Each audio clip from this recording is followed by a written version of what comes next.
शाहीन हारिस नसीम की मौजूदगी ने पाकिस्तानी टीम को खतरनाक बना दिया। पाक भारत मैच में रिजर्व डे होगा, बांग्लादेश कोच का एतराज।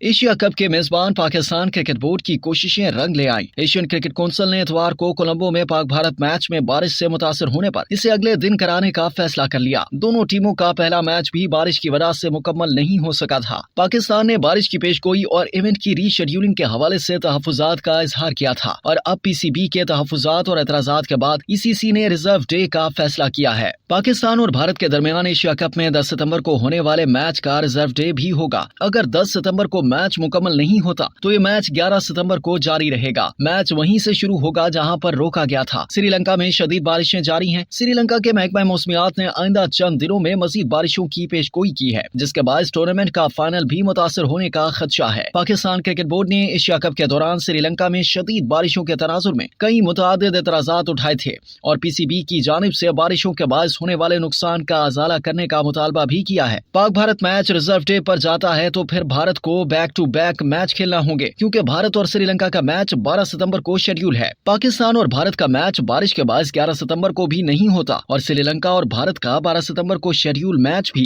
बारिश के बायस वॉश आउट हो जाता है। तो इस सूरत में पाकिस्तान बराह रास्त फाइनल में पहुंच जाएगा और दूसरी फाइनलिस्ट टीम का चुनाव टॉस पर होगा। एशिया कप का 17 सितंबर को होने वाला फाइनल भी बारिश के बायस मुतासर होने की सूरत में दोनों फाइनलिस्ट टीमें मुश्तरका फातेह करार पाएंगी। दूसरी जानिब इस फैसले पर बांग्लादेश और श्रीलंका की जानिब से एतराज सामने आया। बांग्लादेश टीम के हेड कोच हथोड़ू सिंघे ने कहा है कि ऐसा पहली बार देखने में आया है कि एक टूर्नामेंट के सिर्फ एक मैच के लिए मुतबादिल दिन रखा जाए। ये सब उस वक्त किया गया जब एशिया कप के आधे से ज्यादा मुकाबले मुकम्मल हो गए। ये फैसला मेरे लिए हैरान कुन है। श्रीलंका के कोच क्रिस सिल्वरवुड ने कहा कि वो इस फैसले पर हैरान हैं। उन्होंने कहा कि जब मैंने पहली बार सुना तो ये कदरे हैरत की बात है। रिजर्व डे से किसी टीम को पॉइंट्स मिलेगा और कोई टीम मुतासर होगी। उन्होंने कहा कि ये फैसला एक नया मसला पैदा करेगा। दूसरी जानिब कौमी टीम के साबिक फास्ट बॉलर शोएब अख्तर ने कहा है कि शाहीन आफरीदी, हारिस रऊफ और नसीम शाह की मौजूदगी ने पाकिस्तानी टीम को खतरनाक बना दिया है। एक इंटरव्यू में शोएब अख्तर ने कहा कि ये तीनों बॉलर्स पुरएतमाद बॉलिंग करते हैं। इनकी मौजूदगी दूसरी टीमों को पता चलता है कि पाकिस्तानी बॉलिंग कितनी खतरनाक है। वो रन से खौफ नहीं खाते, विकेट लेकर दिखाते हैं। ये बात सलाहियत बॉलर्स हैं। पाकिस्तान के पास इस वक्त दुनिया के बेहतरीन फास्ट बॉलर्स हैं। शाहीन इस वक्त अपने कैरियर के उरूज पर हैं। हारिस भी शाहीन के माइंडसेट यानी विकेट लेने के अंदाज से आगे बढ़ रहा है। साबिक बॉलर ने नसीम शाह को मशवरा देते हुए कहा कि नसीम को विकेट लेने के अंदाज से बॉलिंग करनी चाहिए। वो स्टॉक बॉलिंग के बजाय विकेट लेने की कोशिश करें, क्योंकि उनकी बॉल शाहीन से ज्यादा स्विंग करती है। साबिक क्रिकेटर का कहना था कि हमारे पास एक स्पिनर की कमी है। शादाब अगरचे बेहतरीन बॉलर है, लेकिन इसके साथ टीम में एक स्पिनर और होना चाहिए। पाकिस्तान के पास मिडल ऑर्डर के लिए अब्दुल रज़ाक जैसे बॉलिंग ऑर्डर की कमी है। हमें भारत के खिलाफ फहीम अशरफ को खिलाना चाहिए।